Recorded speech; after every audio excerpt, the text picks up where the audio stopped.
Think of it like taking a tour of multiple open houses with me, all from your living room, with my attorney advice throughout the way. If you have any questions throughout the show, give us a call. We have people standing by. 407-205-0400 or visit the website youhavepower.com. Thanks for joining me today. We're going to have great interviews with fantastic real estate agents, but first it's time for my opening statement. Really good news for home buyers out there this week. Mortgage rates have dipped to a 2-year low.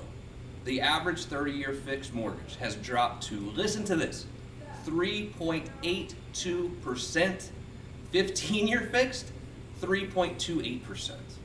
Can you believe that? I mean, if you look at history, rates have just simply never been this low, and it makes me nervous for those of us that are still renting, because the rental rates are incredibly high right now. A recent Freddie Mac study, this is Freddie Mac, these are the people lending the money out there, said that we are overestimating the mortgage qualification requirements. They did a study of many of us, and we believe, when asked, that the FICO score needed to get a mortgage right now is 650. When Freddie Mac, in actuality, tells us the FICO score you need to get a mortgage is 580. That's 580. And then Freddie Mac asked this question. They said, what do you think the minimum down payment would be to get a mortgage? What did we say? 10%. In actuality, it's 3%. This study showed that even those of us who know our credit are still being scared off from purchasing a home because of our misconceptions about what's required.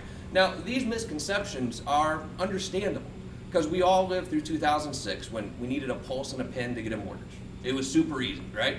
Literally, you could be making $10 an hour and get $1 million mortgage. Then we lived through 2010 when essentially it took an act of Congress to get a mortgage back then. But it's become much easier, and everyone out there wants you to know. And these misconceptions are very dangerous, and let me tell you why. The rental market in Orlando is out of control. The average rental rate for an apartment in Orlando in 2018 was $1,387. 2019, it's jumped up to $1,477. For a one-bedroom is $1,300. I mean, to rent something right now is out of control, and they're only climbing. The rental rates are going up and up every single day. Now, I did a little math. If we go back to that 3.82% fixed rate over 30 years, how much can you afford to buy in a house at 3.82% to make your payment $1,477? You know what I figured out? It's $320,000 home to pay your principal and interest. So you can buy a house for $320,000 for the same price that you can pay your rent for an apartment here in Orlando. If you have questions or you're ready to make that next step and buy a house, give us a call right now. We do have people standing by to take your call to get you pre-approved. 407-205-0400. You can also visit the website youhavepower.com. Now let's get to the good stuff here. How are you guys? I got Vic Mahadeo and I have Saxon Evans. They're both with Hold Tisson, a real estate company here. You guys focus mostly on commercial, I believe, right? Welcome to the show. Thanks for being here. It's good to be here. And I think people don't necessarily understand the differences between commercial and residential. They think, oh, you know, a real estate agent's a real estate agent. They can do everything. What are some of the differences, though, in commercial versus residential? Sure, I'll take this one. So commercial is more of almost a bank underwriting approach. We take the properties and look directly at the numbers, and we don't sell as much of it as a lifestyle. It's more the dollars and cents, and will it make sense 5 years, 10 years, 20 years from now, and whether or not you should buy it today. All right, good deal. So let's say I'm a business owner, okay, Vic? I'm a business owner. I've been renting for a while just because it just seems natural to own my house but rent my business. But why are more of us that are business owners not purchasing the property that we're running the business in? What are some of the pros and cons of owning versus leasing our commercial property? Well, the cons are simple. It's the risk, right? The risk in the real estate and having the extra capital to put in. But if you're renting a space, it's simple, just like residential. If you're renting an apartment, that money can be put into the mortgage for the property. If you buy a small office and you basically pay yourself the rent, that's your mortgage. In the long term, that becomes equity in the property. You can sell the business down the road and hold the real estate, or sell the whole thing as a package. Let's say that let's say I own a dry cleaning business, right? And then I actually buy the real estate involved as well. When I go to sell that business along with the real estate, do you think that's helpful in my ability to sell the whole package? Yeah, and it also gives you the flexibility where if you have a buyer who wants the business and they can't afford the entire package with the real estate, then you have a long-term tenant. You can sign a lease with that buyer, and then that's, the tenant is paying the mortgage for you. In my opening statement, Saxon, we were talking a little bit about residential financing, about how the rates are very good right now for buyers. How does financing work when I'm buying a commercial property? It's pretty similar, but sadly the loan-to-value rates that the banks are currently offering are quite a bit lower. You were saying 3% down. The best I've seen is 20% down, and that is with an immaculate balance sheet. So I think it's because the residential market typically has people who live in the assets they purchase, and the commercial side, they don't live there. So with a non-recourse loan, they can walk away, and the banks know that, so they kind of stick it to them a little bit more. Vic, what do you think? Let's say I'm an investor, I'm trying to get into real estate investing. I think we all understand how to go flip a house, or you can buy a residential property and rent it out. Sure. What about commercial? I don't think we think about commercial for investors as much. Is commercial good for investors? Absolutely, absolutely. Typically, when you're looking at a commercial property to purchase, you look for something that either has a lot of upside, so it's a lot of vacancy, so that rent that you put in after you get new tenants in there, that's more money in the pocket, or you look at something that's stable, something with good long-term tenants, with a Class A building, good property management behind it, and that's a more secure investment. All right, does commercial follow residential value-wise? Let me preface it by saying, we talked earlier about the 2006 was the peak of the market. In 2006 certainly was the peak of the residential market, right? But where was commercial then? Does commercial follow residential, or does residential follow commercial? How does it work? It all comes down to interest rates. So about 6 months after we topped in 06, 07, you had the commercial market following it. And what it was the banks were having a hard time on the residential lending side. So when it came to commercial, they were a little scared. So they demanded more background checks on you and lower LTVs and more money down. So in essence, which one wags the other, but they all kind of go the same way. Let's say that the residential market collapsed right now. Sure. Would you expect the commercial market to follow soon thereafter? Would it be a year? Would it be 6 months? Would it be simultaneous? I think that we're pretty late in a cycle for commercial, and I do think that if you take your risk tolerance a little too far, you could get hurt coming up. And the reason for that is just because if interest rates do rise, I go back to this again, it's going to get harder to get those loans, and money becomes far more expensive. So properties have to come down. Let's say, Vic, that I do own a business, right? But Yes, I'm sir. renting the actual real estate where I run the business. Is it easier for me to get a loan for an owner-occupied type location versus me going out and investing in a different commercial property somewhere? Yes, and the reason for it is you're invested in that property. You're more likely to take care of it and less likely to skip on the loan.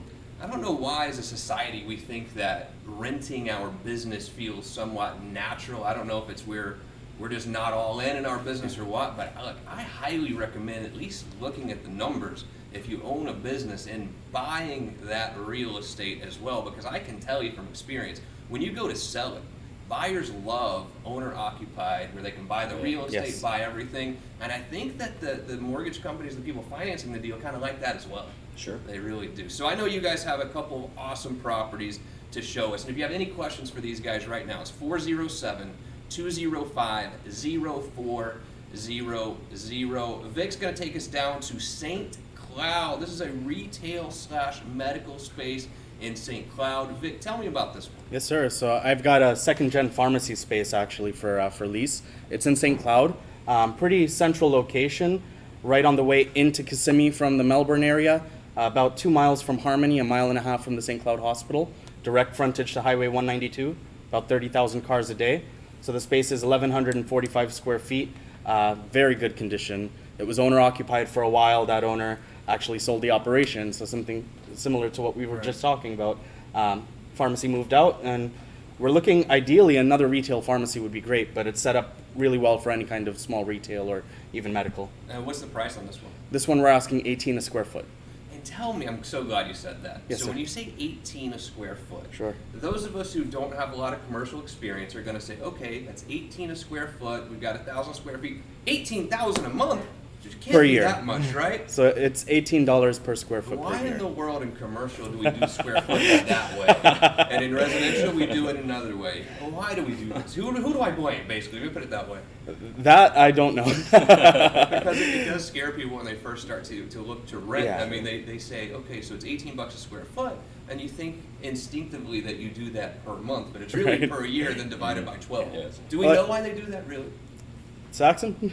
I don't know why or where that came from, but at the end of the year, it's an easier line item to calculate. You Yeah. know, it's 18 times your square footage, and Yeah. that's what you're going to get. So Okay, so don't be blown away when you hear $18 a square foot. That is per year, not per month. What about CAM? Tell me about, how does CAM really work? So CAM charges, they're the common area maintenance charges. It's property taxes, insurance, the maintenance of the property, the landscaping, irrigation, things like that.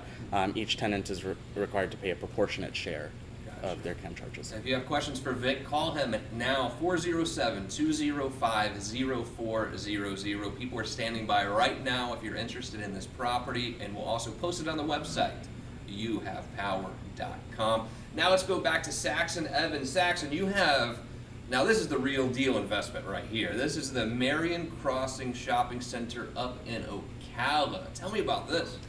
well, it's a beautiful property, and every agent or broker will say that about their piece. But it really is. We got this back out of a receivership, and Holt Tisson was the one that actually took it over and managed it, brought it up to speed, stabilized it, made it almost an annuity for the most part. People can buy this, and as long as they keep managing it correctly, they just keep making money. Sadly, this did go under contract since I sent these pictures. Oh, in. really? So I'm going to do a soft sale on it. But the interesting thing is it's 19 acres on I-75, which is the largest trucking route on the west side of the state.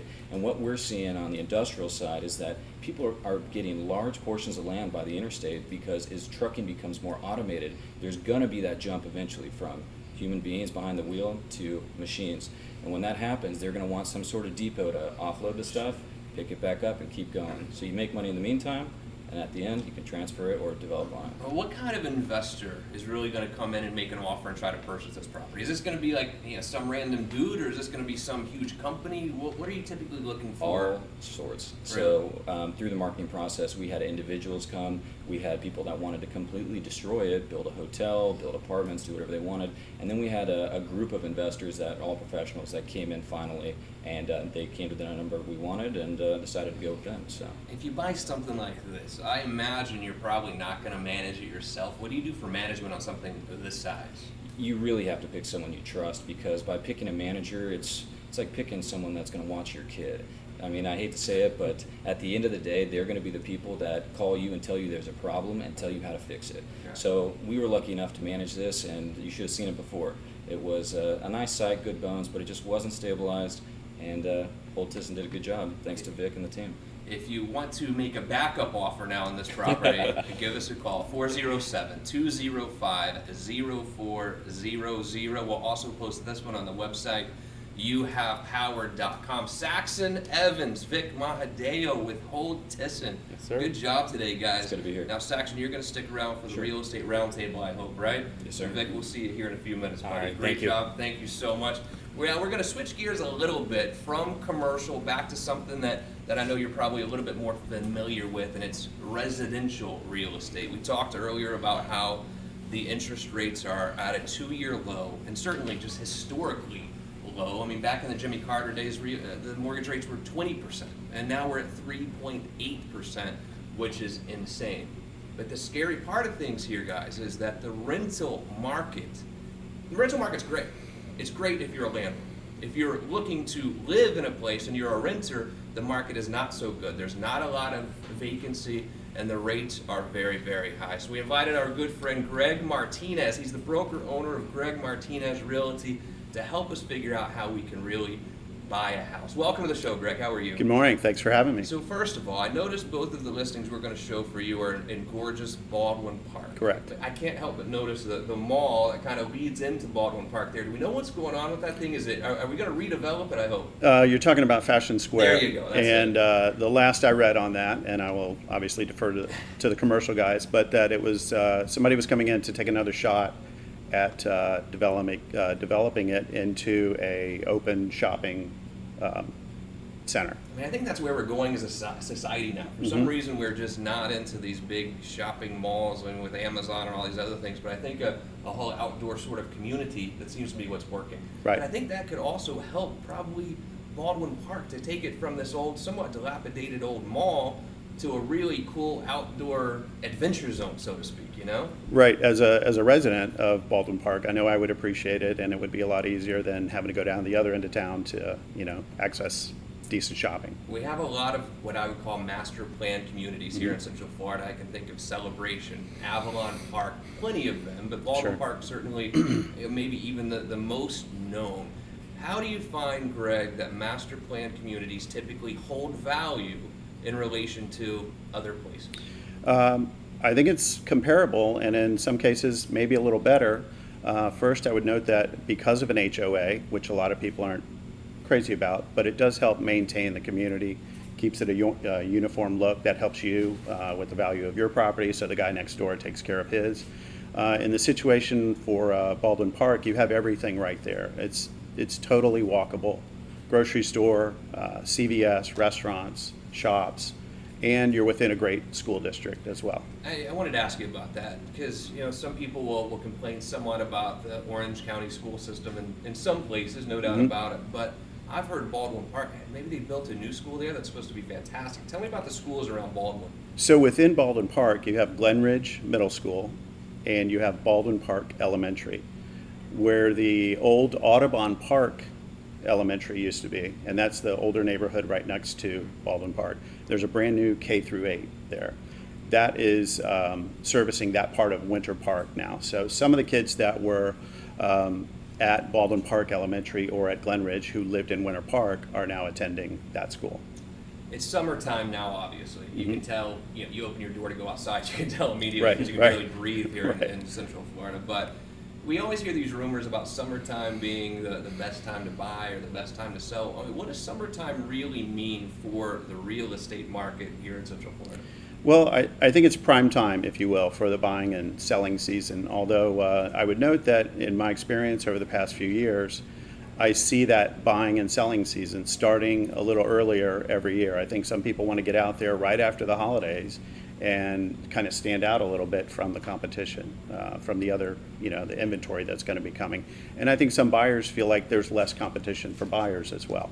So would you say that summertime is better to be a buyer or a seller or neither? What do you think? I think it's even, but it's just more competition in terms of more buyers out there bidding for the better houses. And for sellers, it's also more competition because you've got more inventory to compete against. What do you think? Because let's just, we can just be honest here on this show. We've heard so long now, with 2 years at least now, of it's a seller's market, it's a seller's market. You got to offer over asking price if you're a buyer. I've heard some rumblings that it's flattened out a little bit. I mean, what do you see happening right now? What kind of market are we in? I see a little bit, I'm just going to compare it to where I was this time last year. And I see it, maybe softening a little bit. There's not really a perfect PC word to use that doesn't concern people, but I don't see a big pullback or a crash. I just see, slightly softening a bit. Got it. Homes are still moving. It just might take longer to get it sold. Gotcha. Now, we have a lot of, overnight investors here in Central Florida. There's all these investment shows on flipping houses on TV. Is there money to be made still in this current market by flipping houses? I think there is. There are definitely some specialists that will search those deals out for you, but generally speaking, I think if the inventory is lower, it's probably also going to be more competitive for the better flip deals that are out there. The TV shows are, it's a TV show. It's got watch it for 30 minutes, right? Right. So What's your problem with TV shows? they're I'm fine. just They're kidding. fine. It's just everything works out perfect on those with, in exactly 30 minutes. Let's say I'm looking to sell my house right now. Okay. How local do I want my agent to be? I think it's critical. Neighborhoods vary from half a mile between each other, and if you've got a community that's got some quirkiness or some specifics to it that an agent from outside the area might not be familiar with, you have to kind of be concerned a little bit about how they're going to be able to present that and overcome some objections that might be coming at you about that neighborhood. Good deal. Greg Martinez, you're going to show us a couple of houses now in Baldwin Park that Okay. are currently for sale, and I want you to call us. If you want to get pre-qualified or you want to make an offer on these properties, 407-205-0400, Stanfield Avenue, Baldwin Park. Greg Martinez, tell me about this one. This is a great house. 3 bedrooms, 3.5 baths, and if you look at the structure behind it, that's a nice little bonus space over top of the garage. It has its own Nice. bathroom in it as well. But what's most unique about this particular property, you saw in the aerial shot there, is it's on a 1/4 acre, and you don't typically see that size home on that size lot in Baldwin Park. So with that, they were able to put in an amazing pool, tons of brick pavers, and still plenty of yard to run in. You got nice plantation shutters here, all new appliances in this one, granite countertops. This was built by David Weekley, who was one of the production builders in Baldwin Park. How are we doing on price point with this home on Stanfield? This one's at $735. Beautiful house.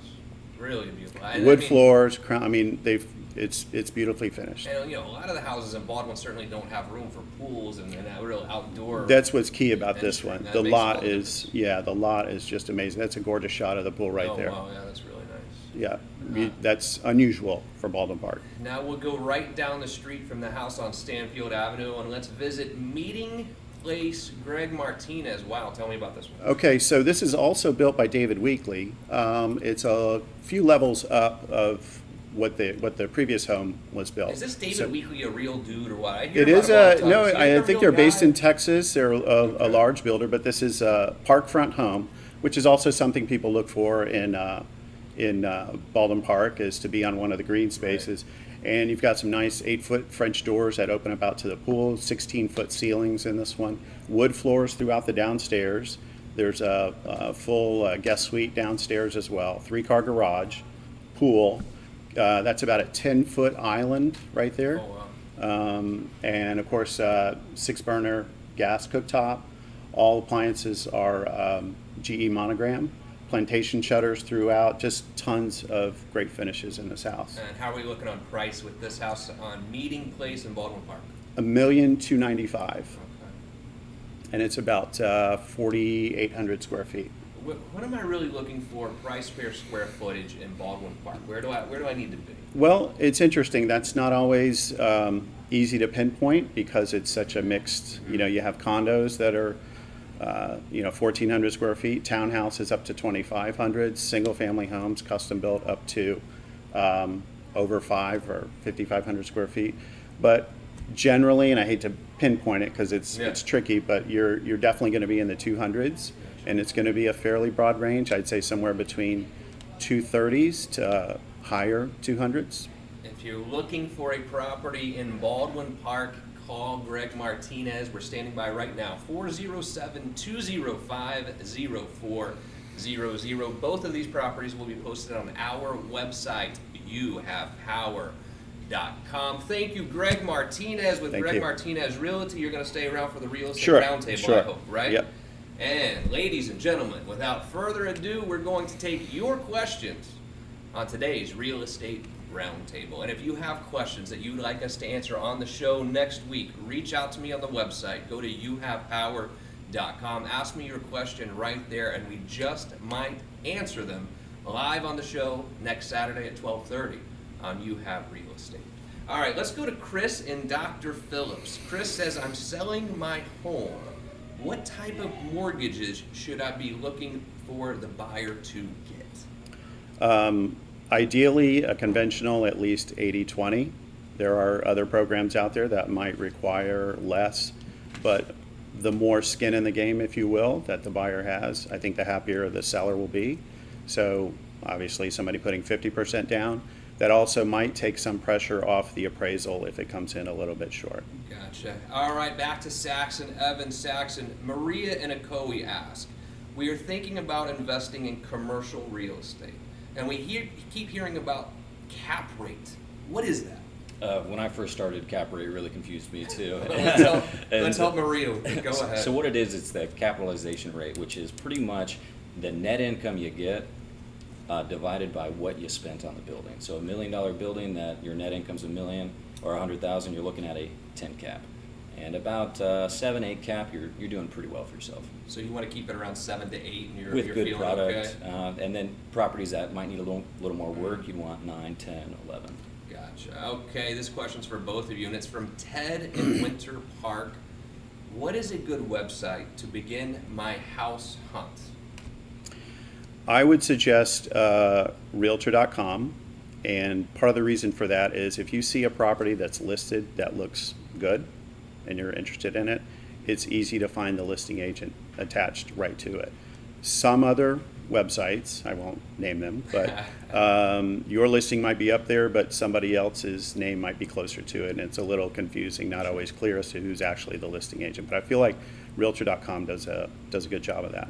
I know who you're talking about. I'm not going to say it. We know who you're talking about. Saxon, what about commercial? Because, Sure. again, a lot of us know where to go residential-wise to look for properties that are on MLS, but commercial, it's foreign to us. Where would I go to really look for commercial properties for sale or rent? To get the straightest answer, I would go to the property appraiser site. That's going to give you a good idea of what the building's assessed at. And then turn around and go to what we call LoopNet. LoopNet would be our Zillow or Realtor.com, and it gives you a good underwriting report of most properties. Got it. Okay, so Mary in Juliota asked, I called on a house from the internet, and the agent said she could represent the seller and me. Is this a good idea, Greg Martinez? The buyer can ask somebody to represent them as a single agent, but in Florida, everybody is deemed to be a transaction broker, which means you can represent both sides of the transaction. You don't tip the hand of either party. Your job is to try to bring the transaction together. It's definitely a pressure situation, but you can ask an agent to represent you as a single agent if he's working with the buyer, but not necessarily the listing agent. What do you think in commercial? Should I have my own? It really depends on how much you trust the person. If you really trust somebody and they bring you an offer or a deal that might be off market, let's say not listed on LoopNet or Realtor.com, Right. they might be able to give you a discount on their commission as well. So there's a lot you can do to make the deals work. It doesn't really work with residential. Commissions are pretty set, but sadly, commercial's a little more lenient. Got it. Saxon Evans with Hold Tisson, thank you for being here. Good to Great be here. job today. Tell Vic he did awesome too. If you have any questions for Saxon or Vic, please reach out to them. If you're looking to get into commercial real estate, those are your guys. Greg Martinez, the broker owner with Greg Martinez Realty. Thanks for being here. Thanks for having me. Happy Father's Day to you and all the fathers out there. Thank you. Same to you. It's a special day for us. One thing is just feed us and let us watch golf and Tigers win. Right, That's one thing that right, really makes us right. happy. But happy Father's Day, seriously, to all you fathers out there. And thank you for joining me today. If you have any questions about anything we talked about today, I have people standing by right now. 407-205-0400 or visit youhavepower.com. I'm attorney Justin Clark, and I'll see you right back here next week for another edition of You Have Real Estate. Good job, guys. Was it fun? Awesome. Yeah, that was awesome. Good job. Enjoyed it, man. Thank you.